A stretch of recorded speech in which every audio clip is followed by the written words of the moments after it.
Bonjour à tous, bienvenue dans l'interview à la une, l'émission de la rédaction de Nice Matin en partenariat avec Radio Émotion, une émission que j'ai le plaisir de présenter avec Christian Huot, rédacteur en chef du groupe Nice Matin, et Frédéric Maurice, chef de l'édition de Nice. Bonjour à tous les deux. Bonjour Denis. Bonjour. Notre invité aujourd'hui, David Lisnard, maire Les Républicains de Cannes et président de l'Association des maires de France. Bonjour David Lisnard. David Lisnard, 182 000 personnes ont manifesté dimanche contre l'antisémitisme. L'AMF que vous présidez avait appelé à des rassemblements devant les préfectures. Est-ce que cette mobilisation a été à la hauteur de l'enjeu? Est-ce qu'elle n'arrivait pas un petit peu trop tard? Elle était nécessaire en tout cas. Et elle suivait quelques cris d'alarme que nous avions été un certain nombre à poser. C'était chez vos confrères du Point en l'occurrence. Sur une sorte d'atonie civique, d'indifférence à une explosion d'antisémitisme. Puisque, on connaît le chiffre, hein, il y a eu en un mois 3 fois plus d'actes antisémites que sur toute l'année précédente. Et derrière cela, la mise en cause des fondamentaux de la France, quoi, et de la République française, c'est-à-dire ne pas accepter le racisme, ne pas accepter l'antisémitisme, parce que les mêmes qui se couchent devant l'antisémitisme aujourd'hui seront les mêmes qui se coucheront devant d'autres formes de racisme, et c'est les mêmes qui se coucheront devant la loi du plus fort, quoi. C'est la soumission. Et il ne se passait rien. Et pour quelqu'un de ma génération, je ne suis pas du tout un adepte des manifs ou des choses comme ça, mais je me suis dit quand même, on a l'impression que 80 ans d'éducation à la lutte contre le racisme et contre l'antisémitisme, de progrès finalement, hein, sont balayés. Et ça renvoie quand même à un problème lourd dans la société française, et dans les sociétés occidentales d'ailleurs, hein, pas que françaises, de substrat commun, quoi. Donc c'est pas assez 182 000, mais heureusement qu'il y a eu ces manifs. Heureusement. Et en plus, des manifestations, et je termine là-dessus, qui ont été très dignes. Il n'y a pas eu un mot. On a essayé, je crois, chacun de ne pas se laisser aller, ni à l'émotion, ni à la haine. Donc il n'y a pas eu de casse. Enfin, ça fait du bien de voir ça. Mais effectivement, beaucoup n'y étaient pas. Alors une absence a été très remarquée, celle d'Emmanuel Macron. Est-ce qu'il a commis une erreur en faisant le choix de ne pas participer à ce rassemblement? Écoutez, moi, je trouve que l'erreur, elle n'est pas forcément là. C'est-à-dire que on peut dire qu'il devait y être, et il avait lui-même manifesté à la suite, je crois, des attentats du Bataclan, hein, et c'était quand même une manifestation un peu particulière, organisée, décidée par le président du Sénat, la présidente de l'Assemblée nationale, soutenue par l'Association des maires de France, qui est une institution aussi. Donc sa place aurait été tout à fait légitime. Mais j'ai pas envie de polémiquer là-dessus. En revanche, ce qui m'interpelle beaucoup, ce sont les motifs qu'il a donnés, qu'il a confirmés récemment. L'argument qui consiste à dire bon, ma place n'est pas dans une manif. Chacun déduira ce qu'il veut. Dire je peux pas manifester toutes les semaines, c'est peut-être pas une petite manif comme les autres, quoi. C'était pour la République française, hein, dont il est le garant en tant que président, mais surtout de dire qu'il est garant de l'unité nationale et que cette manifestation, donc par symétrie, pourrait porter atteinte à l'unité nationale, tout en envoyant son gouvernement. C'est incompréhensible. C'est contradictoire, c'est ambigu. Et c'est ce qui fait beaucoup de mal à la démocratie. Et ça s'est confirmé récemment, parce que c'est quand même pas rien. En demandant son avis, on apprend qu'il a reçu Yacine Benatar. Oui, qui est un humoriste très, très controversé, qui aurait été reçu par ses conseillers, justement pour demander son avis sur l'opportunité de participer à cette marche. Après, il voit qui il veut, mais enfin, c'est quand même... ça vous choque? D'imaginer que c'est pu influencer la décision du président de la République... Ah, on n'est pas sous Pompidou ou sous De Gaulle, ça c'est sûr. Hein. Bon. Et puis, surtout, quelle injure faite à nos compatriotes musulmans, puisque c'est le président de la République qui lui-même reprend un petit peu d'ailleurs les arguments d'Éric Zemmour, hein, à travers cela, en disant il ne faut pas désigner, stigmatiser, je ne sais plus quel est le terme, les compatriotes musulmans. Mais moi, je connais plein de compatriotes musulmans qui sont contre l'antisémitisme, heureusement. Et même s'il y a un problème d'antisémitisme dans la société française, et notamment chez certains de nos compatriotes musulmans par l'islamisme radical, et parce qu'il y a une culture assez antisémite qui s'est déployée depuis le 19e siècle, et a fortiori depuis le conflit israélo-palestinien depuis 1948. Mais le chef de l'État, il est là pour montrer qu'il n'y a qu'un seul peuple français. Et que le peuple français, quel que soit nos convictions, nos origines, nos mœurs, notre couleur de peau, etc., eh bien, si on doit et peut s'affronter sur des idées, en revanche, on a quand même quelques valeurs communes. Et parmi ces valeurs communes, il y a évidemment le rejet de tout racisme et de tout antisémitisme. Donc la faute, pour moi, elle est lourde, elle est dans l'argumentaire, plus que dans le fait de participer ou pas à la manif. Alors, la présence du Rassemblement national et de Marine Le Pen a fait débat. On écoute à ce propos Aurélien Pradier, député Les Républicains du Lot. Il était sur France Info mardi. Je sais d'ailleurs à cet égard, et je le dis à nos compatriotes de confession juive, que ce qui amène notamment le Rassemblement national à se mobiliser contre l'antisémitisme, c'est la haine indifférenciée des musulmans, rien d'autre. Vous partagez l'analyse d'Aurélien Pradier? Non. Je crois qu'il faut éviter ce type de sentence. Aujourd'hui, vous avez un parti qui s'appelle le Rassemblement national, qui est, je ne m'en réjouis pas, le premier parti de France. On ne peut pas dire que les gens qui sont dans ce parti, dont certains étaient, il n'y a pas si longtemps que ça, une petite minorité, mais à LR ou à l'UMP, est composé de personnes qui luttent contre l'antisémitisme parce qu'ils sont anti-musulmans. Enfin, c'est une dialectique qui est dingue, quoi, qui n'est pas acceptable. Ou alors, je n'ai pas compris le propos, mais non, je ne peux pas cautionner ça. Ça veut dire quelque chose d'Aurélien Pradier au passage ? Non, je ne sais pas.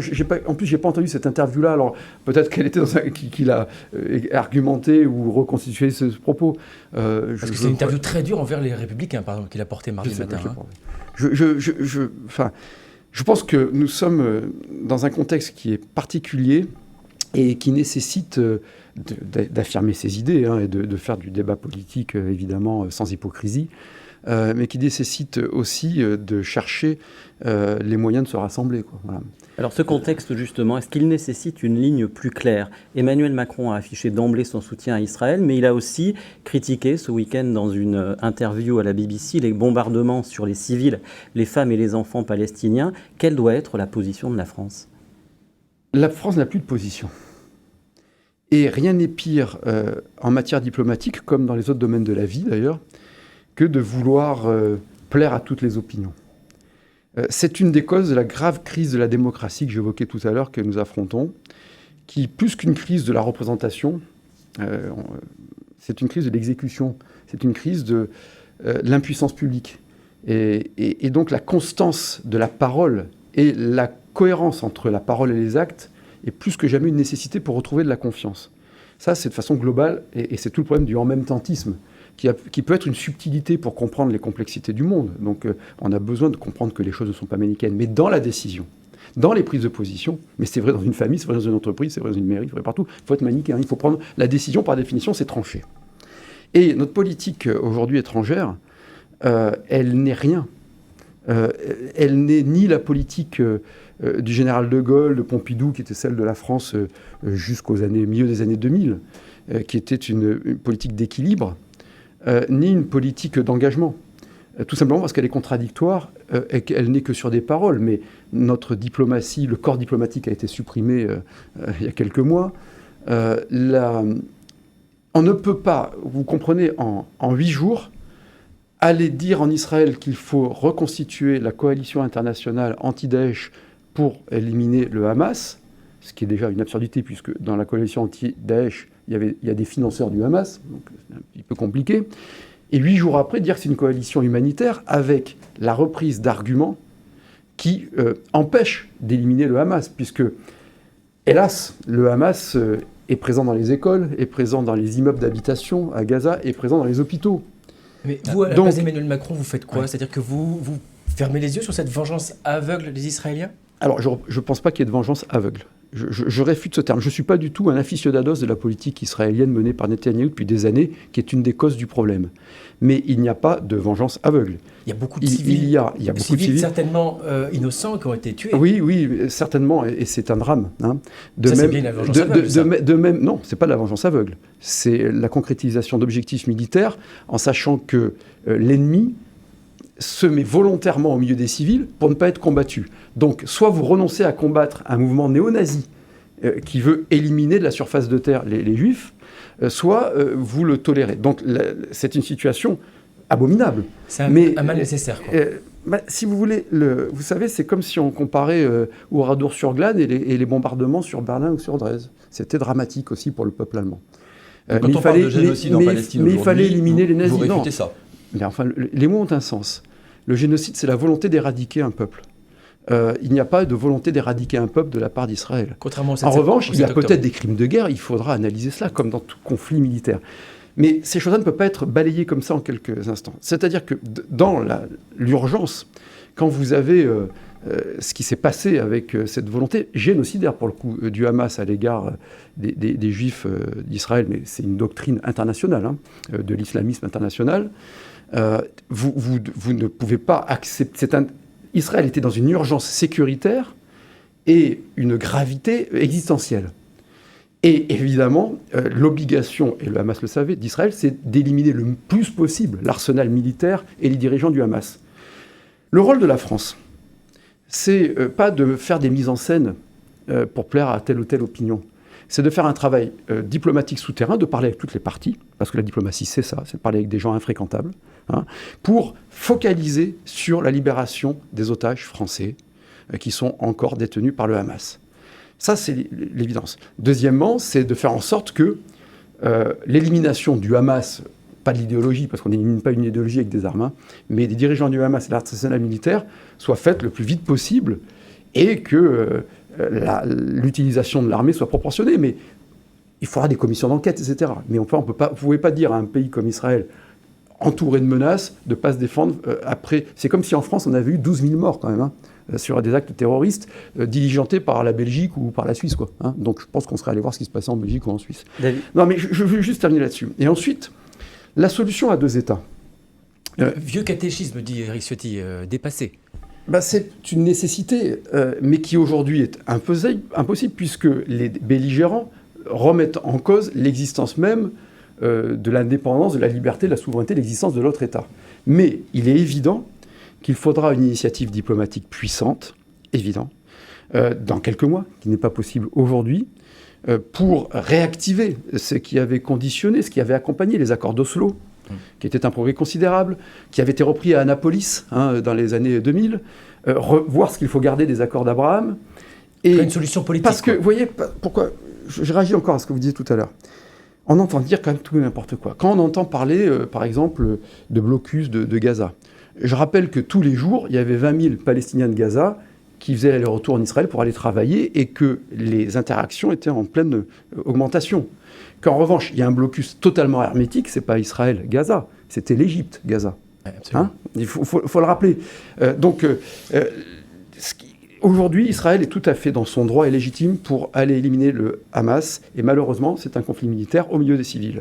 En revanche, il faudra poser la question claire et nette de la politique israélienne, notamment depuis une dizaine d'années, qui, de façon un peu pernicieuse, a laissé volontairement le Hamas s'installer pour rendre impossible la solution à deux États, à multiplier la colonisation de la Cisjordanie. Donc c'est la fin de ce gouvernement Netanyahou, c'est la fin de cette coalition d'extrême droite. C'est aux Israéliens de le décider, parce qu'Israël a un grand avantage par rapport à tout ce qu'il y a autour, c'est que c'est une démocratie réelle, avec des débats réels. Il y a des manifestations aujourd'hui en Israël contre le pouvoir. Un Gazaoui qui se manifesterait contre le Hamas, il se fait tuer tout de suite. Oui, donc je ne mets pas sur le même plan la démocratie israélienne et les terroristes néo-nazis du Hamas. On quitte ce contexte international plus que délicat, David Lisnard, pour revenir en France et notamment parler des maires. Vous les connaissez bien, vous en êtes un, et vous présidez l'Association des maires de France, qui va tenir son congrès du 20 au 22 novembre avec une réélection. Vous êtes le seul candidat. Pourquoi une seule liste ? Et pourquoi cette nouvelle candidature ? Parce qu'on a fait du très bon travail. Éliminer la concurrence ? Non, parce que le jeu est ouvert, hein, c'est là aussi une démocratie. Mais objectivement, depuis 2 ans, je me suis attaché, comme je l'ai fait dans ma commune, à focaliser l'action de l'AMF sur des dossiers concrets et pas sur des postures partisanes d'un côté ou de l'autre. Et ce travail de fond a permis d'avoir une unanimité à la fois au comité directeur, où il y a plus de 100 participants, hein, et au bureau, sur toutes les prises de position et les décisions de notre association, qui est une institution depuis 1907. Hein. Et c'est, je crois, très important, parce que ça révèle d'abord la qualité du travail qui a été fait par les équipes, hein, et en sachant que dans les instances, il y a beaucoup de maires qui sont très proches du pouvoir actuel, hein, d'Emmanuel Macron, dans toutes ses nuances, hein, Horizon, etc., des maires de gauche, parfois très à gauche, des maires de droite, des maires de centre, une liste transpartisane et un vice-président socialiste. Et donc là, lorsque s'est posée la question de la compétition, y compris les maires très proches du président de la République, les maires très à gauche, très contre le président de la République, m'ont demandé de repartir Moi, ça me plaît, ça me passionne. C'est un mandat bénévole, mais qui est très... qui me permet aussi d'aller voir beaucoup de choses sur le terrain. Ça, c'est le bon côté de cet engagement. Et de se nourrir des expériences aussi des autres, d'échanger. Et puis, on a une AMF qui n'a jamais été aussi soudée et qui n'a jamais été aussi représentative, puisqu'on a quasiment 100% des mairies. Il n'y a pas l'équivalent ailleurs en Europe. Et on a désormais quasiment toutes les intercommunalités de France qui ont adhéré aussi. Alors, en deux phrases, votre plus grande victoire sur ce premier mandat et aussi votre plus gros écueil ou plus grande déception? Alors, les victoires sont collectives et les déceptions sont personnelles. Hein. Mais d'abord, c'est d'avoir fait en sorte que l'AMF soit une institution totalement crédible, qui nous a permis de contrer le pire des effets. On se bat toute la journée contre la recentralisation, le technoconformisme. Alors, c'est compliqué de traduire ça en langage du grand public, mais c'est inimaginable, si vous voulez, le combat face au léviathan bureaucratique. On va en reparler après. Donc, on pourrait parler de zéro artificialisation nette, on pourrait... Sur l'énergie, on a la République des Cerfa. Je pense qu'on a sauvé les finances de beaucoup de communes en obtenant de haute lutte des dispositifs qui, malheureusement, arrivent à terme face aux conséquences de cette politique délirante, absurde, énergétique du président de la République, qui se vantait de fermer Fessenheim, d'engager la fermeture de 14 réacteurs nucléaires, tout en faisant le choix du tout électrique. Enfin, c'est du en même temps complètement... C'est plus qu'une erreur, c'est une des fautes lourdes de la présidence d'Emmanuel Macron. Et ensuite, l'unité que l'on a trouvée, enfin tout cela, ça se fait au service de l'intérêt général. C'est pas un syndicat, hein, l'AMF. J'ai rien contre les syndicats, ils en font. Encore que. Non, c'est pas la défense des maires, c'est la volonté d'affirmer la liberté locale comme source de progrès. C'est le dernier creuset social que l'on a dans la République. Cette liberté, elle se traduit souvent, et ça n'échappe à personne, comme un côté très critique à l'égard de l'exécutif. Est-ce qu'on peut dire aujourd'hui que l'AMF est presque devenu un syndicat ou un parti d'opposition à la Macronie? Non, pas du tout. Mais parce que c'est parce que vous êtes nouvellement venu dans le journalisme. Parce que si vous étiez observateur depuis des décennies, vous sauriez que l'AMF a toujours engagé des bras de fer face à l'exécutif quand l'exécutif recentralise.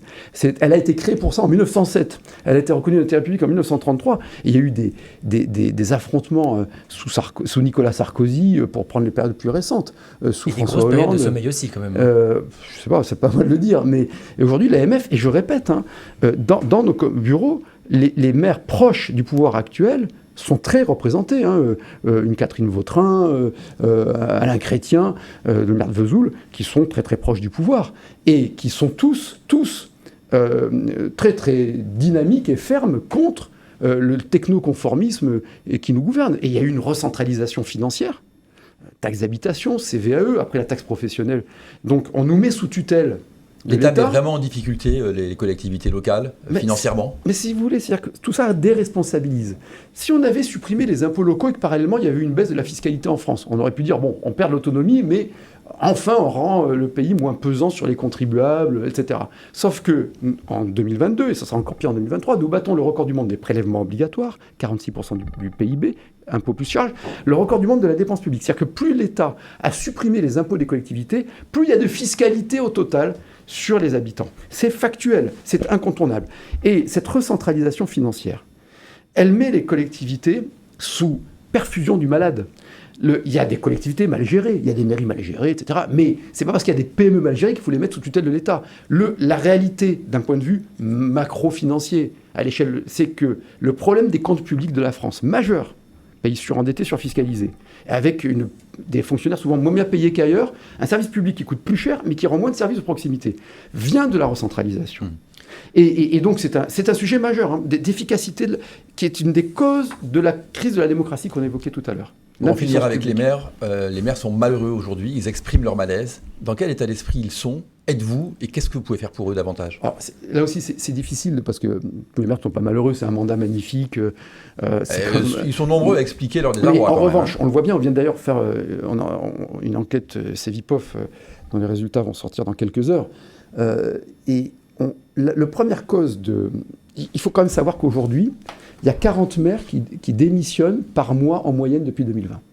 On n'avait jamais vu ça. Ils prouvent leur mal-être. Ce qui prouve qu'il y a un mal-être, tout à fait. C'est pour ça qu'on est tous malheureux. C'est quand même un mandat magnifique, quoi. Enfin, je veux dire, c'est concret. Vous voyez, vous êtes un habitant parmi les habitants. Enfin, moi, je ne vois pas l'équivalent dans les mandats publics de satisfaction, même si le problème, c'est qu'on est passé d'un régime de liberté de responsabilité, y compris fiscale, à un régime d'autorisation préalable. Donc, il y a 20 ans, avant de lancer un projet, vous faisiez venir vos juristes, etc., et vous regardiez ce qui était interdit. Maintenant, avant de lancer un projet, vous cherchez ce qui est autorisé. Et en plus, avec des services de l'État, des gens très bien, mais qui se contredisent entre eux. C'est-à-dire, on vient de voir que les sous-préfectures et les préfectures avaient été dépeuplées, alors que l'État a augmenté ses agents au total, mais que l'on retrouve dans les services purement administratifs, soit des administrations centrales, on en retrouve dans les DREAL au niveau régional, ça ne fonctionne plus. Il y a contradiction entre services, il y a un léviathan bureaucratique. C'est pas abstrait, hein. C'est ce qui fait que les projets sont plus chers qu'avant, qui sont plus longs, qu'on renonce parfois à des projets, donc on est moins fiable dans la parole vis-à-vis des habitants, et on est toujours dans cette spirale infernale de la crise civique et démocratique. Donc je pourrais vous en parler longuement, vous l'avez compris, mais on m'a demandé de ne pas être trop long. Voilà. Quel est aujourd'hui l'état de la nature des relations entre le président de l'Association des maires de France et le président de la République ? Les relations sont très professionnelles avec la Première ministre, avec Christophe Béchu aussi, avec Dominique Faure, on bosse tous les jours. On n'est pas d'accord avec la conception globale, puisque malgré les discours, il y a une recentralisation que je viens d'évoquer, financière, facile à démontrer, et administrative, mais il y a des relations fiables. On a bien avancé, on essaie de... sur l'énergie, on bosse. Sur les conditions d'exercice du mandat, on est en train, je crois, d'obtenir des avancées. Sur le ZAN, zéro artificialisation nette, qui est une... il faut lutter contre l'artificialisation, mais la façon dont ça a été monté dans la loi climat et résilience, c'est une absurdité.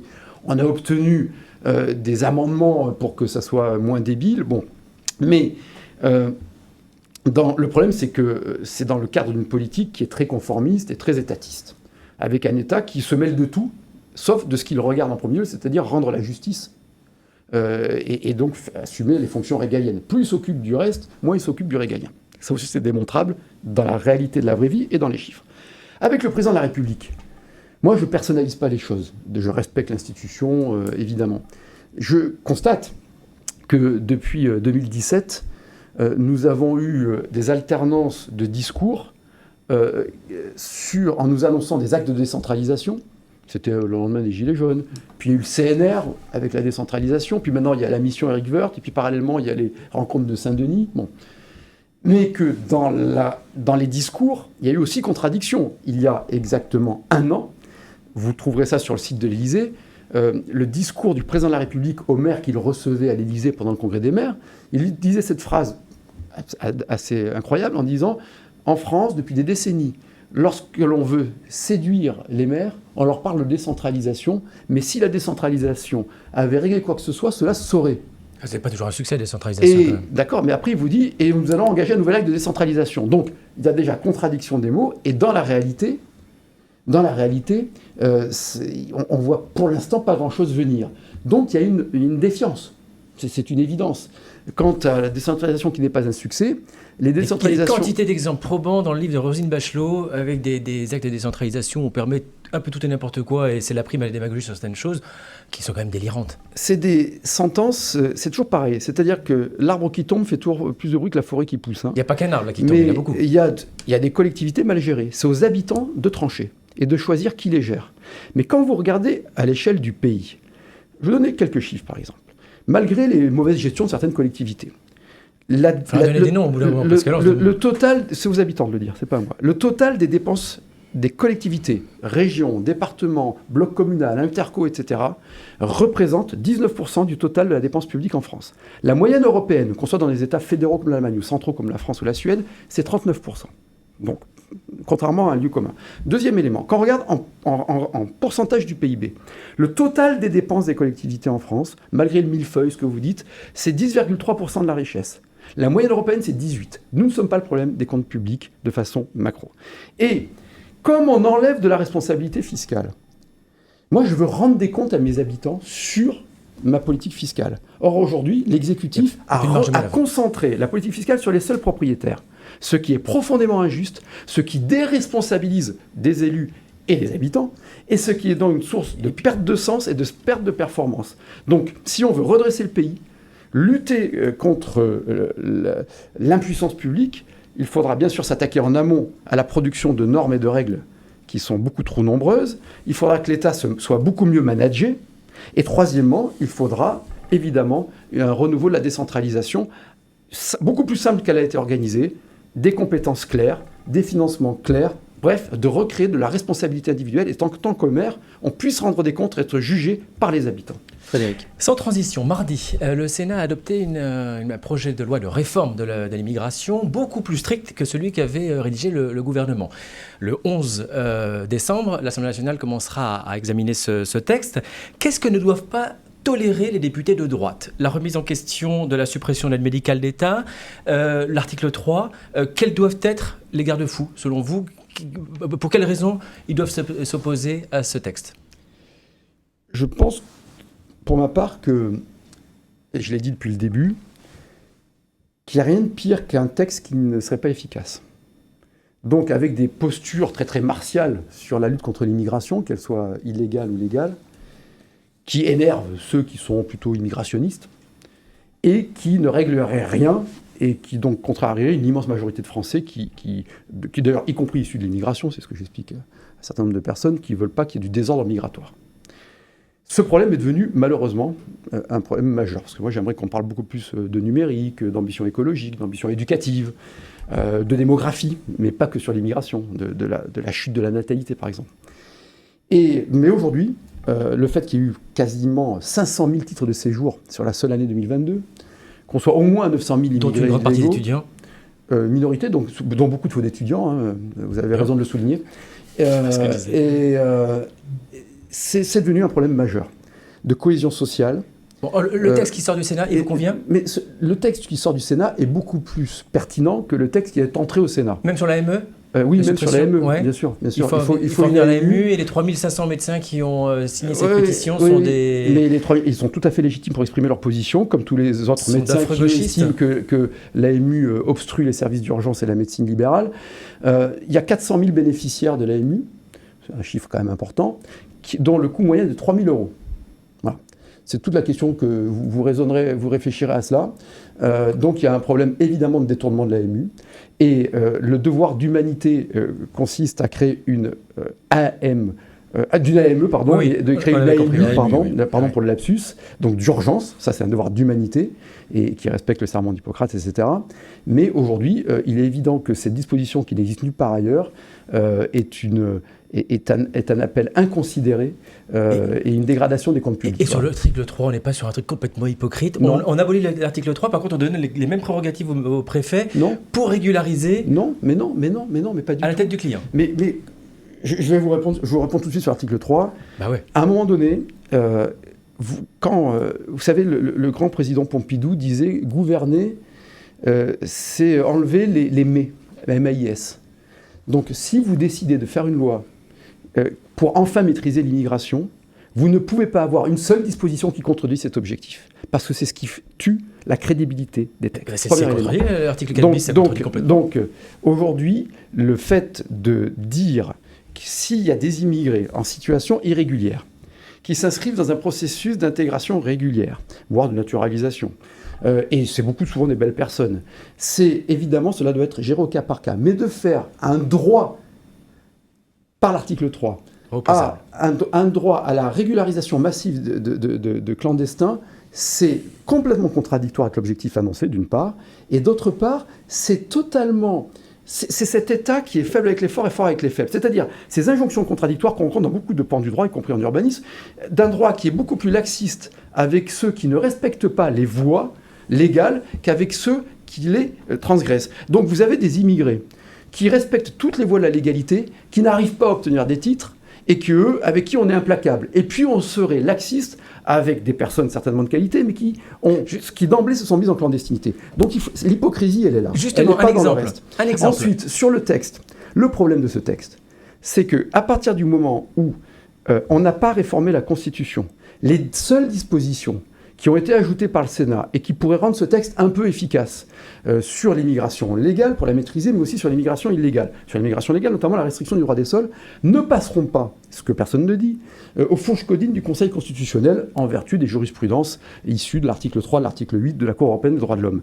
Donc, on va avoir à nouveau vécu une période où tout le monde sera étripé, avec des excès de prise de position, et à la fin, une souris législative qui ne servira pas à grand-chose. Et la politique migratoire, dernier point, elle ne se fait pas que par la loi et la réglementation, elle doit se faire aussi par la réorganisation des services de l'État.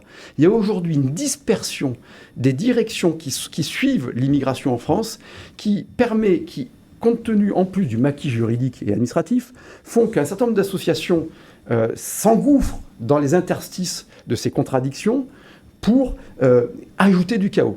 Je vous invite, c'est le cas à gauche et le cas à droite aussi, des associations qui font le même boulot à droite. Je ne comprends pas ce que vous me dites. Je vous invite à venir à la cour d'appel du droit d'asile. Vous arrivez, vous avez des associations qui vont chercher les immigrés qui arrivent et qui leur disent « voilà le récit que vous devez raconter pour que l'expulsion qui a été prononcée soit annulée ». Il faut aller le voir, parce que c'est vrai. Alors, vous vous rendez compte aussi que quand vous prenez les cours d'appel administratifs dans toute la France, plus de 50% des appels sont obstrués par des procédures de contestation des décisions sur le droit de séjour. On verra s'il y en a moins. Donc on est au bout du bout. En tout cas, on comprend bien que les députés de droite doivent s'opposer à une réécriture de ce texte. Un exemple quand même concret. Un de vos amis, l'animateur Nagui, a déclaré le 26 octobre à l'émission Quotidien qu'avec des gens comme Éric Ciotti au pouvoir, il ne serait jamais devenu français. Est-ce qu'on s'en moque de ce que pense Nagui ? Je pense que Nagui a tort. Puisque Éric Ciotti, c'est des mises en cause, pardon, mais c'est des mises en cause personnelles. Non, parce que là, on parle de gens qu'on ne connaît pas. Quand on commence à connaître, à parler de cas particuliers, c'est là que ça commence à poser problème. J'en vois tous les jours. Mais moi, j'ai beaucoup d'immigrés. Sauf que la voix de Nagui, elle porte. Il est à l'écran, il est regardé par des millions de personnes. C'est ça qui est important. Mais imaginez-vous que beaucoup d'immigrés ne sont pas d'accord avec ce que l'on dit. Mais beaucoup d'immigrés ne veulent pas le chaos migratoire en France. Mais c'est quand même des visions complètement absurdes. Quant à la droite classique, celle d'Éric Ciotti, elle n'a jamais dit qu'il fallait une immigration zéro. L'immigration zéro, on a toujours dit, n'était ni souhaitable, ni possible.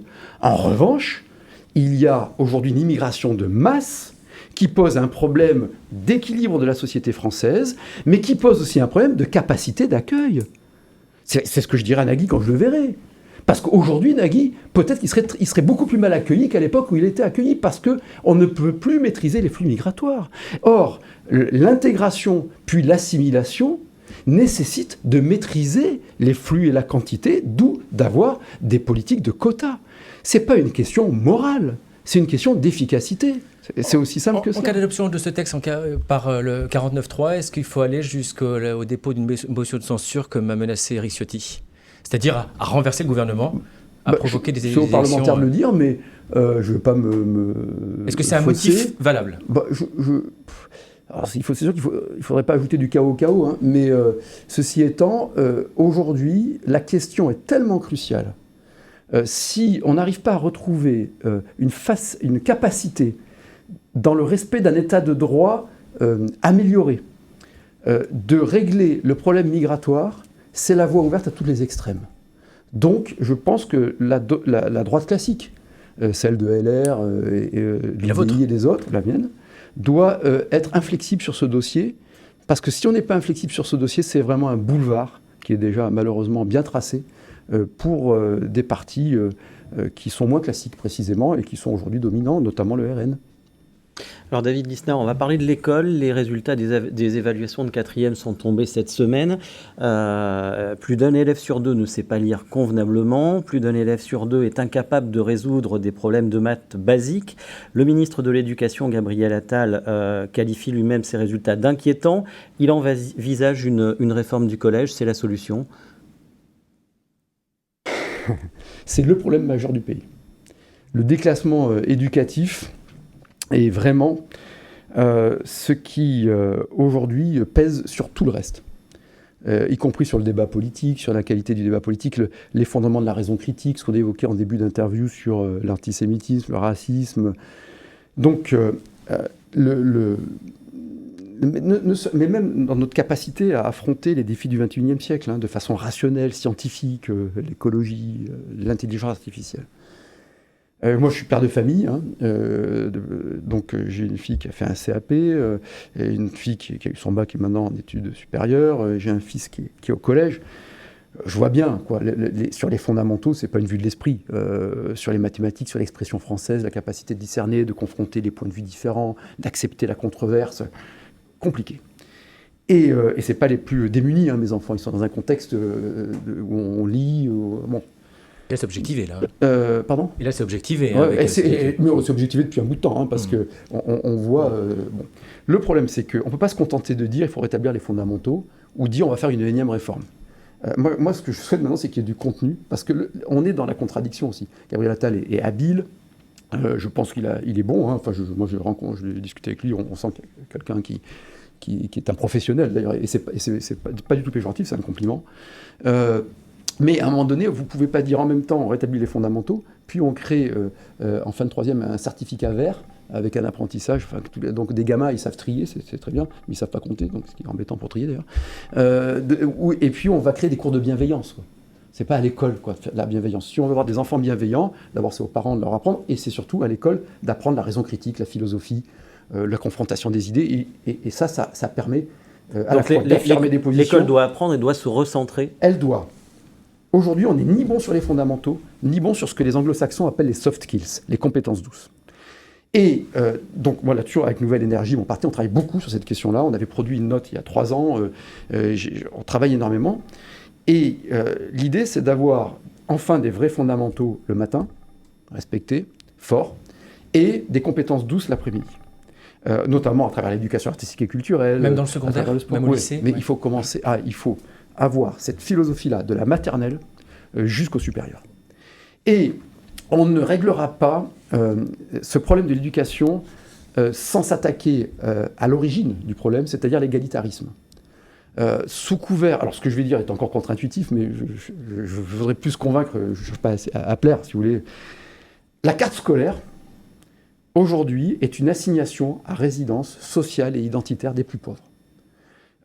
Toutes les classes moyennes et à fortiori les classes supérieures contournent la carte scolaire. Tout le monde triche, sauf les plus pauvres. Donc, vous trahissez les classes populaires, les gamins, les fils d'immigrés. C'est insoutenable. Pour moi, c'est un scandale véritablement de République. Sauf que dès qu'on parle de ça, vous dites « Ah oui, mais si vous supprimez la carte scolaire, si vous laissez la liberté, vous allez favoriser... » Mais non, c'est aujourd'hui ce système-là qui favorise, j'aime pas ce terme de privilégié d'ailleurs, mais ceux qui ont accès à l'information, qui ont accès aux moyens. Donc... Alors qu'est-ce qu'on fait pour rendre plus homogène et donner l'accès à tous du meilleur enseignement ? Pour rendre le système plus performant, pour que nos enfants soient mieux formés, pour ne pas priver la société de tous ses talents, qui viennent de milieux populaires, parce qu'il y a plein d'énergie positive là-dedans. Eh bien, vous faites 2 choses. Vous créez, d'abord, vous testez la liberté, qui a si bien fonctionné dans des systèmes qui étaient en perdition d'éducation. Je pense à l'Allemagne, la Finlande, qui est aujourd'hui un système fantastique, la Corée du Sud, la Suisse, et d'autres pays, même en Grande-Bretagne, il y a eu des efforts. C'est-à-dire liberté des enseignants de choisir leur établissement, liberté des chefs d'établissement de choisir leurs enseignants, liberté des parents de choisir l'établissement. Vous assurez un maillage d'établissements publics de haut niveau, avec des professeurs beaucoup mieux payés, beaucoup mieux formés, à l'échelle des anciens cantons et avec des internats, dans lesquels vous permettez à des gamins, parfois d'échapper à un univers social qui les renvoie vers la non-culture, vers le deal, parce qu'il faut dire les choses clairement. Et vous voyez ce qui, moi, me rend optimiste sur ces solutions croisées à la fois de liberté et de maillage public et de liberté sur le reste, c'est quand je vois le succès, notamment dans les quartiers populaires, des cadets de la défense, des cadets de la police, où vous avez plein d'enfants, notamment au collège, de toutes origines, y compris issus de l'immigration maghrébine ou subsaharienne, qui sont fiers de porter un uniforme, qui sont fiers de lever le drapeau français. Il faut qu'on recrée une fierté française dès l'école, non pas sur un roman national absurde qui nierait les réalités historiques, mais sur un récit d'un pays qui et d'une civilisation, d'une société qui a quand même permis de progresser sur les droits, de permettre à un individu, lorsqu'il est victime de racisme ou de discrimination, de pouvoir faire condamner celui qui produit ces actes de discrimination et de racisme, ce que ne veulent pas voir les wokistes. Hein. Les wokistes sont dans les démocraties, mais les tyrans sont dans les régimes non occidentaux. Hein. Alors au-delà de la question de l'école, il y a la responsabilité des parents. Comment faire en sorte qu'ils jouent davantage ce rôle ? Alors, Heureusement, il y a quand même beaucoup de parents qui jouent ce rôle. C'est toujours pareil, premier élément. Deuxième élément, c'est un principe d'autorité dans la société générale, c'est-à-dire qu'il faut respecter l'autorité de l'enseignant. Voilà, vous savez, on n'a pas fait que des génies, quoi. Or, quand vous allez, on a tous tendance, je suis parfois surpris d'entendre des considérations dès qu'un enfant est mis en cause par l'enseignant. Certains le vivent comme une grande injustice. C'est pas toujours une injustice, c'est tout simplement que le gamin, il a eu soit un mauvais comportement, soit il n'a pas bossé, soit il n'a pas été bon à l'école. Il faut accepter que son enfant soit pas bon. De claquer au lit, quoi.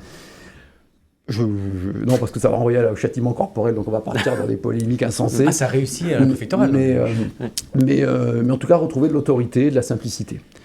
Ensuite, ça renvoie à un autre débat, qui n'est pas celui de l'école, qui est celui de la délinquance des mineurs, qui est malheureusement un phénomène qui, depuis 15 ans, augmente considérablement. Et il faut en finir en tout cas avec l'irresponsabilité. Et moi, il y a quelque chose qui m'exaspère, c'est quand on parle de responsabilité collective. J'ai appris un truc dans la vie, notamment à l'armée, mais ailleurs, quand je fais mon service, c'est que la punition collective ne doit pas exister. Il n'y a rien de plus injuste. Donc si la punition collective n'existe pas, la responsabilité collective n'existe pas. Et donc, quand vous avez des mineurs, comme c'est souvent le cas, sur du trafic de drogue, ou qui agressent, comme on a vu cet exemple médiatisé d'une personne âgée de 89 ans, Angel, qui avait été tapée par derrière violemment, avec un gamin qui filmait en ricanant, et l'autre qui volait le sac. À Cannes. Et donc, c'était il y a 2 ans, avec un enfant de 15 ans. Et qu'à la fin, on vous dit, pas de responsabilité des parents, solvabilité, et puis on engage la responsabilité du mineur en vertu du code pénal des mineurs, qui a remplacé l'ordonnance de 41. Et que, une fois que vous avez activé ça, on se dit, on active l'excuse de minorité. Donc la condamnation est forcément réduite. Et puis qu'à la fin, l'enfant, malgré la qualité des réquisitions et ferme du parquet, la condamnation qui ne manquait pas de fermeté, l'enfant doit aller dans un centre d'éducation fermé. Très bien, ça va lui faire du bien, c'est pas du tout une prison, mais vous vous rendez compte que le centre d'éducation fermé n'est pas fermé. Et qu'en fait, il peut s'en aller. De même que vous vous rendez compte qu'une obligation de quitter le territoire français pour revenir sur le territoire de l'immigration n'est pas obligatoire, qu'une interdiction de séjourner n'est pas... Donc, quand tout est démonétisé, vous avez une déresponsabilisation. Donc, il faut évidemment, soit c'est l'enfant qui est responsable, mais il ne peut pas être responsable de ses actes, à 10 ans, mais il faut abaisser quand même la responsabilité pénale plus bas. Soit, si ce n'est pas lui, ce sont ses parents. S'ils sont solvables, ils payent. S'ils ne sont pas solvables, il faut revoir les aides sociales. On ne peut pas, la société ne peut pas cautionner des actes contraires à l'intérêt de la société. Alors, on va rester sur la responsabilité. Je vous propose d'écouter une question d'une Cannoise rencontrée par Tristan Gasparro de Radio Émotion. Bonjour, je m'appelle Lucille, j'ai 23 ans, j'ai fait toute ma scolarité à Cannes et j'aurais voulu savoir si vous alliez vous présenter aux prochaines élections présidentielles. C'est pas nous qui posons la question. C'est pas nous. Ça tombe bien parce qu'on voulait aussi vous poser la question. C'est pas bien. Non, merci à cette jeune femme. D'abord, je suis heureux de voir qu'elle peut désormais, grâce... on en est fiers dans l'équipe. Cannes est devenue une ville étudiante. Voilà. On a 35 formations universitaires. C'était un vieux rêve que j'avais de jeune Cannois. Avec un très beau campus. Avec un beau campus. Et puis vous allez voir, on a d'autres projets pour développer le campus, d'autres formations. Enfin, on en reparlera. On va en parler après. D'abord, on répond à la question. La seule chose qui doit nous motiver, c'est bien sûr la place de la France dans le monde. Et c'est nos enfants. Voilà. Et moi, c'est ce qui me motive. Donc, je ne peux pas répondre à cette question aujourd'hui. Tout simplement parce qu'on n'est pas du tout dans le temps de ces élections-là. C'est aussi simple que ça. Et c'est pas une façon de... C'est pas la langue de bois, c'est pas de botter en touche. Parce que répondre à ça aujourd'hui, oui ou non, s'inscrirait dans un récit narcissique qui est la meilleure façon d'être mauvais, quoi. Voilà. Avec Nouvelle Énergie, vous avez voulu vous émanciper de la tutelle des Républicains ? Non, c'est pas tutelle des Républicains, c'est pas du tout ça. C'est que je me suis rendu compte que Nouvelle Énergie, que j'avais créé en 2013, qui a un statut de parti politique, depuis 2013, pour aborder les municipales de 2014, à partir de 2020 notamment, il y a eu des adhésions de toute la France. Et que certains principes que j'énonçais, qui sont pour moi très très importants, qui viennent de mon parcours de vie, de mes parents, du petit commerce, de mon expérience de vie. T'es pas représenté chez les Républicains ? Non, mais je trouve que le discours économique que je pouvais porter, le discours sur le numérique, sur la culture, mon deuxième bouquin... Tout ça, très clairement, c'est pas républicain du tout, quoi. Qu'est-ce que vous faites encore là, quoi? Mais vous cherchez toujours la Non, mais très sérieusement, sur l'économie, sur l'éducation, c'est pas les choses qu'on entend chez les Républicains. Si vous avez entendu quand même le débat sur les primaires, souvenez-vous pour la présidentielle. Il y a tout et n'importe quoi dedans. Non, je suis pas d'accord. Mais je suis pas d'accord, c'est facile. Il y a des républicains qui disent que l'Europe a été trop ultralibérale. Vous seriez certainement meilleur, mais moi j'ai trouvé que c'était de bon niveau. Et je renvoie par exemple à Éric Ciotti qui est arrivé en tête au premier tour.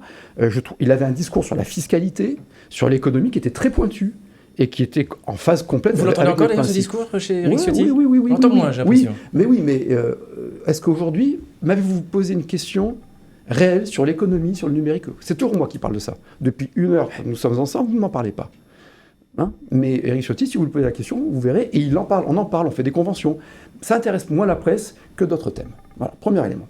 Deuxième élément, je suis à un âge de ma vie, avec une expérience de ma vie, dans le privé, dans le public, qui fait que je crois que moi j'adore la controverse et je suis capable d'admettre si on me démontre le contraire.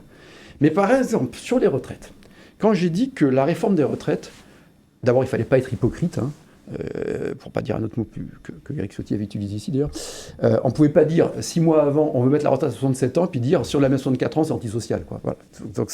Donc sur le paramétrique, il fallait évidemment ne pas être hypocrite. Mais on se doit d'apporter autre chose, on doit apporter une alternative forte, puissante. Il faut recréer du conflit civilisé entre une gauche et une droite pour qu'il y ait des alternances. Et j'avais proposé, par exemple, on avait beaucoup travaillé dessus avec l'Institut Sapiens, avec l'Institut Molinari, Nouvelle Énergie. Nouvelle Énergie, c'est pas qu'un think tank. Non, c'est un parti politique. Et en proposant la retraite par capitalisation obligatoire collective, tout à fait, qui, d'après nous, comme c'est le cas aux Pays-Bas par exemple, permettrait de rendre propriétaires de leur retraite les plus bas salaires. Et à chaque fois qu'on a une personnalité républicaine ici, qu'on soumet cette idée-là, c'est toujours oui, non, mais non, bon. parce que c'est de l'excommunication en disant ça fait trop libéral, tout ce qui est une hérésie, ce qui est absurde. Oui, et c'est un principe. Il y a bien un fossé entre vous sur les questions comme ça. J'essaie avec Nouvelle Énergie, sur des principes qui pour moi sont essentiels et que j'entendais pas assez, de porter cela et de peser. Et justement, en termes de peser, il y a toujours ce problème de crédit, de déficit de notoriété. Comment vous comptez le combler? Si vous m'aviez laissé terminer, je serais allé assez loin. Pour accélérer, parce qu'on est tellement impatient, tellement de choses passionnantes à se dire. Oui, bien sûr. De peser. Et soit LR arrive, et je sais qu'il y a des conventions qui sont prévues, thématiques, le fait qu'il y ait eu Emmanuel Mignon, qu'Éric Ciotti est allé chercher, c'est une très bonne nouvelle. C'est quelqu'un de la République de très haut niveau, et je serais très heureux de contribuer à cela, vraiment. Si tout d'un coup, on a du renouveau, une nouvelle génération qui arrive, on arrive à retrouver, à être audible, puis crédible, puis éligible, on a un gros travail à faire. On part de 4,7% à la présidentielle.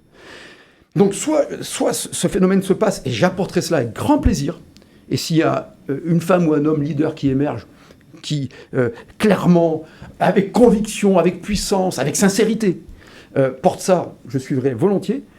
Soit Nouvelle Énergie, soit ça prend pas, mais ça prend pas, tant pis pour nous, voilà. Soit cela prend et Nouvelle Énergie pèsera et sera peut-être dominant. Mais moi, ce qui compte, c'est le corpus. C'est de faire monter des nouvelles générations. Ouais. C'est d'arriver à retrouver de la crédibilité. Vous défendez le maintien des primaires, c'est quelque chose que veut abolir Éric Ciotti. Il commet une erreur? Alors, soyons précis. C'est-à-dire que quand certains de vos confrères ou consoeurs me posent la question, s'il y a une élection présidentielle, faut-il les primaires? Si dans 3 ans et demi, on a un candidat naturel, comme Nicolas Sarkozy pouvait l'être, c'est l'exemple type, il y en a eu d'autres. Hein. Comme Laurent Wauquiez, ce que prétend Éric Ciotti. Oui, vous, c'est pas le candidat naturel. Je vais pas me défausser là-dessus aussi. Objectivement, on ne va pas faire une primaire s'il y a vraiment un grand leader. Aujourd'hui, il n'y a pas de candidat naturel. Voilà. C'est simple. Enfin, tous les sondages le montrent. Dans tous les cas de figure. Donc vous n'êtes pas en phase avec Éric Ciotti sur Laurent Wauquiez? Non, bien sûr. Mais je l'ai dit, je lui ai dit, on se l'est dit, il le sait. Bon, voilà. Vous savez, comme vous l'avez compris, on n'est pas sous tutelle. Voilà. Pour reprendre votre terme. Deuxième élément. Si demain, il y a une présidentielle, donc, et c'est logique ce que je dis, que Emmanuel Macron, pour une raison ou pour une autre, démissionne, tout ce que je ne souhaite absolument pas. On n'est pas là pour faire de la fiction, mais comme il n'y a pas de leader naturel, la démocratie, c'est le pire des systèmes après tous les autres, disait Churchill. Donc il faut bien un système de sélection Et le moins mauvais des systèmes, c'est la primaire ouverte, pour qu'on ait une candidate ou un candidat qui soit en phase avec le noyau dur, mais aussi avec la société française. S'il n'y a pas un seul candidat modéré, une candidature unique des modérés, c'est quelque chose qui monte de plus en plus aux prochaines présidentielles. Est-ce que c'est la garantie que l'extrême gauche et l'extrême droite vont se retrouver au deuxième tour et l'élimination du camp modéré? Oui, ce qu'il faut, c'est que la modération ne soit pas une mollesse. Voilà. Donc, il faut être raisonnable et proposer un projet alternatif puissant autour de la liberté, l'autorité de l'État, l'unité de la nation, la concorde nationale, par la culture, etc., l'éducation. Et aujourd'hui, si demain il y avait une élection présidentielle, on n'est pas à l'abri d'un deuxième tour horribilis. Absolument, c'est ce que je viens de dire. Ouais. Parce que même, regardez les positions que je trouve abominables de Jean-Luc Mélenchon sur l'antisémitisme. Enfin, on voit quand même une complicité avec l'antisémitisme, une extrême gauche qui se fourvoie complètement. Qui sort même du substrat républicain dans certaines prises de position. Alors heureusement, il y en a qui sauvent l'honneur. Enfin. On dit, regardez, il est rejeté. Je lisais un sondage, je disais ça dans le Il reste un bon socle, quand même. Mais enfin, 18%. Absolument. Le ticket de qualification pour un deuxième tour, il peut être à 16, 17, 18%. Surtout s'il y a pléthore de candidats de droite et de centre. Il est vraiment l'enjeu. C'est pas la droite ou la gauche, c'est pas LR, c'est pas Nous l'Énergie, c'est pas Laurent Wauquiez ou moi ou Xavier Bertrand, etc. L'enjeu vraiment, et c'est pas de la posture, c'est qu'on retrouve de la confrontation démocratique. Le clivage, on peut appeler ça progressiste, conservateur, droite, gauche, je sais pas quel est le bon terme, mais c'est quand même ce qui permet à des Français, et à mon avis la ligne de partage c'est l'égalité, la liberté, vous voyez, enfin... on le sait bien, il y a un curseur qui évolue, je pense qu'il est allé beaucoup trop loin vers l'égalitarisme, mais qu'aujourd'hui il faut remettre de la liberté dans la société. Et de l'efficacité de l'État, et de la puissance publique recentrée. Donc, l'enjeu, c'est vraiment de retrouver ça. C'est d'avoir une gauche forte, raisonnable, mais forte, et une droite raisonnable et forte. Et que les habitants aient un vrai choix, et pas des choix par défaut, soit entre des extrémistes, soit entre des technoconformistes, socio-étatistes, qui multiplient la dette, qui font des leçons, qui créent des dispositifs de chèques de soutien à n'importe quoi. Dès qu'il y a un problème, on dépense de l'argent public et on plante les générations futures. Et tout cela de façon très, très techno. C'est du technopopulisme que vous retrouvez au sommet de l'État aujourd'hui. Alors Christian Huot, on va parler de Cannes. Ouais, parlons de Cannes, votre ville. Bien. On présente souvent comme un laboratoire d'ailleurs de vos idées, de votre parti politique Nouvelle Énergie. La ville a un nouveau visage, requalification de la Croisette, des allées de la liberté, le continuum avec l'avocat auquel vous tenez. Quels sont les autres grands projets structurants à venir de la Cité des Festivals? Alors, pour moi, c'est pas un laboratoire, c'est ma ville et la réalité prime toujours sur le reste. Vous faites quand même des choses que vous pourriez porter ailleurs. Et en fait, je fais sur quoi j'ai été élu, avec mon équipe. J'ai la chance d'avoir une très belle équipe. Donc on baisse la dette. On va être à 70 millions d'euros de baisse de la dette, donc beaucoup plus vite que prévu depuis 2014. Et comme on a réorganisé à plusieurs reprises les services en faisant des plans d'investissement, de gains de productivité, on a considérablement augmenté notre capacité d'autofinancement. Ce qui nous permet donc d'avoir des projets structurants et d'avoir aussi des services de proximité. Je voudrais en parler aussi, parce que les travaux, on les voit, parfois on les subit, mais aussi parler du quotidien. Donc là, on est en train de terminer les allées de la liberté. On termine avec la partie Panthiero. Il y aura plus d'arbres de pleine terre qu'avant. Des platanes, des cocouriers, des jacarandas, etc. On a la Croisette qui est un projet très structurant parce que la Croisette, les réseaux, certains avaient 100 ans et les autres datés de Bernard Cornut-Gentil, donc du début des années 60. Donc comme il fallait refaire tous les réseaux, c'est des dizaines de kilomètres, on s'est dit on va refaire aussi beau au-dessus. Et donc on a ce projet structurant. Et puis la Boca, la nouvelle frayère, qui va être, vous allez voir, c'est-à-dire qu'on va refaire les pieds d'immeuble, ça va être quelque chose d'assez spectaculaire. Et le centre de la Boca, puisque sur la place Roubaud, sans parler de Boca Cabana qui continue, on va avoir Novelty, les studios d'enregistrement, sur les 5 hectares qui étaient, 5 hectares 6 qui étaient en jachère depuis de longues années, depuis la fin de la réparation de wagons. Donc on va avoir des studios avec des logements pour professionnels des arts, etc. Et sur le centre de la Boca, la place Roubaud, un hôtel 4 étoiles va se construire sur la place Roubaud. Vous vous rendez compte quand même. On réalise des logements, et notamment pour les actifs, pour les classes moyennes, et des logements sociaux aussi. Et on va enlever cette vilaine poste, on va avoir une nouvelle poste, on a fait un concours d'architectes, avec une grande halle, un nouveau marché, la police, la mairie annexe qui va être transférée d'Alicorne. Ça, c'est les services de proximité dont vous parliez. Mais je vais vous parler aussi, sur la surface, là où il y avait du béton, il y aura des arbres, un superbe jardin, et on fait un grand parking souterrain du centre de la Boca, connecté au BHNS, bus à haut niveau de service, 374 places, dans lesquelles il y aura 2 heures gratuites chaque jour, 3 heures gratuites chaque samedi, 3 heures gratuites chaque dimanche. Depuis qu'on a récupéré nos 8 parkings en régie, qu'on a mis les 3 heures gratuites chaque jour, chaque samedi, chaque dimanche et les 2 heures gratuites, on a 35% de fréquentation en plus dans toute la ville. Sur la qualité des services, c'est très important. Il nous reste 5 minutes, David Lisnard. J'ai d'autres questions à vous poser sur Cannes. Quand vous appelez la mairie, même la nuit, même samedi, dimanche, vous ne tombez pas sur taper étoile, taper dièse. Vous avez... Donc la bureaucratie est pas reine à Cannes. Non, alors il y en a encore beaucoup trop. Parce que d'abord, il y a des tendances lourdes, et ensuite parce que le droit nous oblige à la bureaucratie, notamment le droit de l'urbanisme, qui est une abomination. Il va falloir revoir de fond en comble le droit de l'urbanisme. Autre sujet.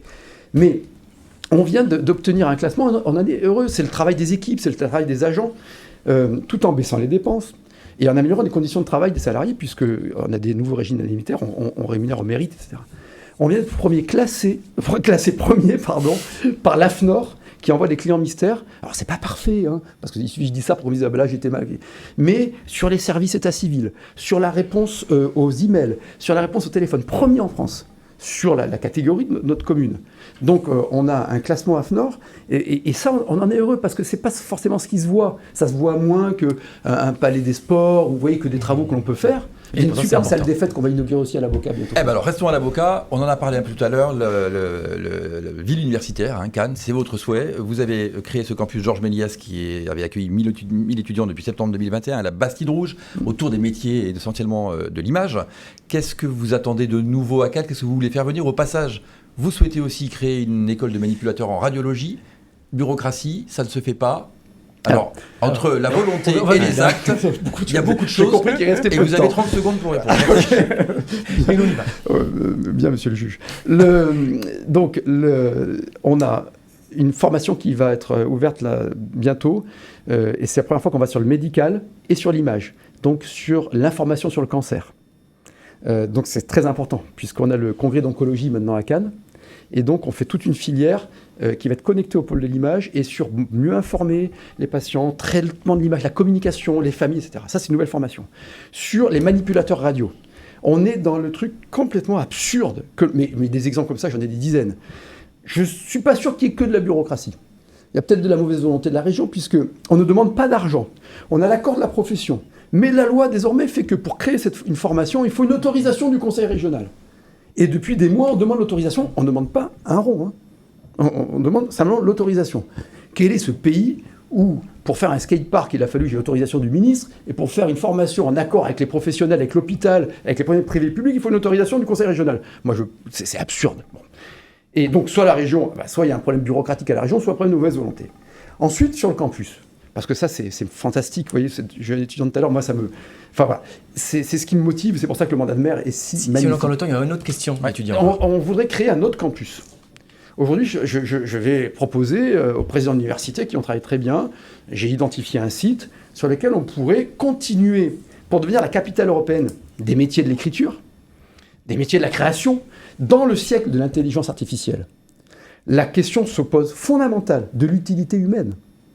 La force physique, la machine est plus forte que nous, et sur beaucoup de métiers, y compris l'empathie, contrairement à ce qu'on entend, l'intelligence artificielle, dans les nouvelles générations, vous verrez, sera beaucoup plus patiente que nous. L'interviewé sera beaucoup meilleur en intelligence artificielle que moi aujourd'hui. Donc, nous devons revenir à la singularité de l'être humain par rapport aux autres espèces. C'est-à-dire cette capacité de création, de rupture, par la politique, par les arts, par donc la culture, bref.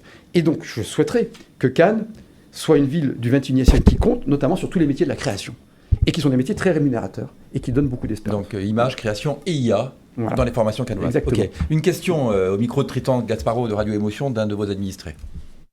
Bonsoir, je m'appelle Adnan. Ma question est pourquoi dans les grandes villes comme Nice, Antibes, Cagnes-sur-Mer, il y a des transports comme des vélos électriques, des trottinettes électriques, des scooters électriques et pas à Cannes? Alors, c'est une très bonne question, parce qu'on se l'est posé plusieurs fois au conseil municipal. Tout simplement parce que, les trottinettes électriques, en location, c'est vraiment un échec. Toutes les villes qui ont choisi ça les retirent. Mais ils ont raté. Bon. Ensuite, les vélos électriques, c'est pas gratuit. Hein. C'est-à-dire que c'est des recettes en moins de régie publicitaire pour les communes, pour le budget général, et ça peut être en millions d'euros, surtout dans une ville comme Cannes, où c'est l'usager, enfin, en tout cas, où c'est le budget, mais c'est jamais gratuit. Hein. Bon.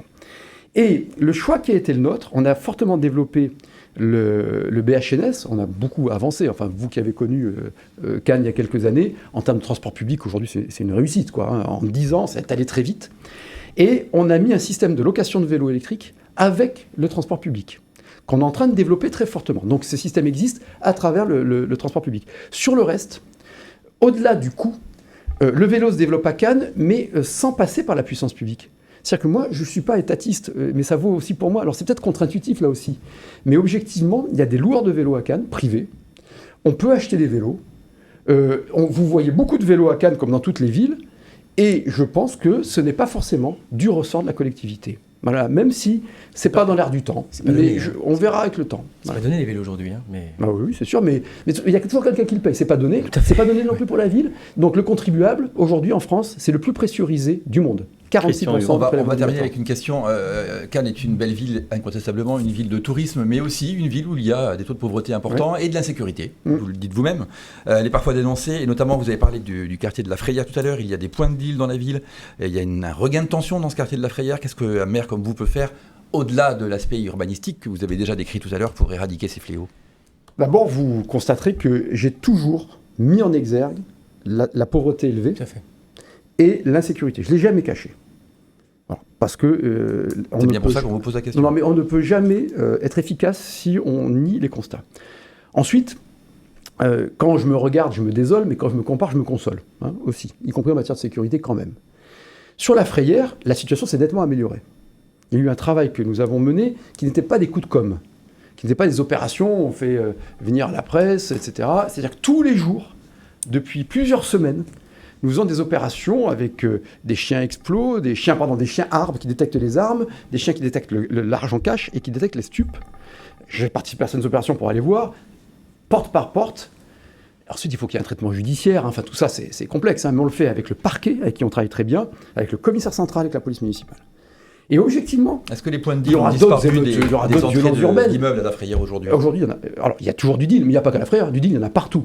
Mais il y en a partout en France. Il y en a dans n'importe quel village maintenant. Oui, mais là, vous mettez des moyens. Est-ce que ça va mieux? Oui, alors c'est pareil. Il n'y a pas de checkpoint de dealer, enfin, que j'avais connu il y a 8 ans. Hein. Il y a 8 ans, c'est pas nouveau. Hein. À la Frayère, quand on a détruit le tunnel où il y avait les garages, il y avait un checkpoint. Hein, voilà. Bon, ça n'existe plus. Le problème, c'est que la mairie n'en a pas l'autorité judiciaire. Donc, pourquoi pas, à condition que les magistrats aient des moyens et que la police ait des moyens. L'année dernière, il y avait 15 parquetiers, c'est-à-dire, pour que tout le monde comprenne, les équipes du procureur de la République, qui sont le maillon essentiel, parce que c'est ce qui permet de faire des réquisitions et de faire embastiller des dealers, etc.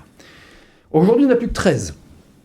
Hein, sur les enquêteurs, il y a 10 ans, c'est pas vieux 10 ans, il y avait 83 enquêteurs au commissariat central de Cannes. Aujourd'hui, il y en a 48. Il manque 35 enquêteurs. Donc, nous, on est proactifs, on fait tout ce que l'on peut, on bosse bien avec le commissaire, la police municipale. Hier, vous avez vu, a interpellé, ça c'est très important en flag, c'est très important, des voleurs de bijoux. C'était jeudi. Oui, je lapsus. Voilà, c'était jeudi, pardonnez-moi, le temps passe tellement vite. Et donc, il y a un travail qui est fait, mais si derrière, la réponse pénale, en fait, s'adapte à la pénurie de moyens. C'est ce qu'on rencontre dans tout le territoire. Je termine là-dessus. Une des réponses pénales peut être la prison. Hein, et parfois, il faut de la prison pour protéger la société. Il faut mettre des gens dangereux en prison. On a en France ce paradoxe, dans le pays, donc je répète, qui a le plus de prélèvements, le plus de dépenses, d'avoir une surpopulation carcérale, ce qui est une grande démocratie. Donc des gens qui sont 4-5 certains sont privilégiés, on l'a vu sur des gros dealers, mais autrement, le tout venant, c'est pas normal, c'est indigne. On est là pour punir, mais on n'est pas là pour humilier. Mais parallèlement, on a un taux d'incarcération qui est le plus faible d'Europe. Et la moitié des peines ne sont pas exécutées 6 mois après leur prononcé. Parce qu'en fait, les juges d'application des peines adaptent leur doctrine à la pénurie de places de prison. Donc on crée une injustice pour ceux qui vont en prison, qui sont dans des conditions indignes d'une démocratie, et on crée une injustice parce que des voyous restent en liberté et qui peuvent s'attaquer dans la rue à certains d'entre nous. Donc, vous comprenez, moi je veux bien parler de tout ce qu'on peut faire la frayère, mais tant qu'on n'aura pas une nouvelle politique pénale de justice régalienne, c'est ce que j'essayais de dire tout à l'heure, on va créer de l'arbitraire et de l'injustice et de l'inefficacité sécuritaire. Mais en attendant, la faillite de l'État. Nous, en attendant, on doit être présent, on doit envoyer la PM, on doit appeler les préfets. Je dois faire, comme je viens de le faire, un appel à ce qu'on ait enfin des enquêteurs en nombre suffisant à Cannes. J'ai écrit à Gérald Darmanin. C'est notre job de maire. On ne peut pas, nous, être déprimés, découragés. C'est Sisyphe. On monte le rocher, il redescend. Mais on continuera de le remonter. Voilà. Alors, avant de refermer cette émission, on passe à la question perso. Ah, aïe.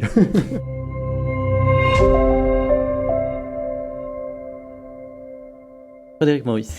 Vous vous présentez souvent comme un petit commerçant. Alors nous qui sommes des journalistes locaux, qui vous connaissons depuis longtemps, c'est pas quelque chose qu'on connaît chez vous. Est-ce que vous pouvez nous parler de quelles circonstances avez été ce petit commerçant ?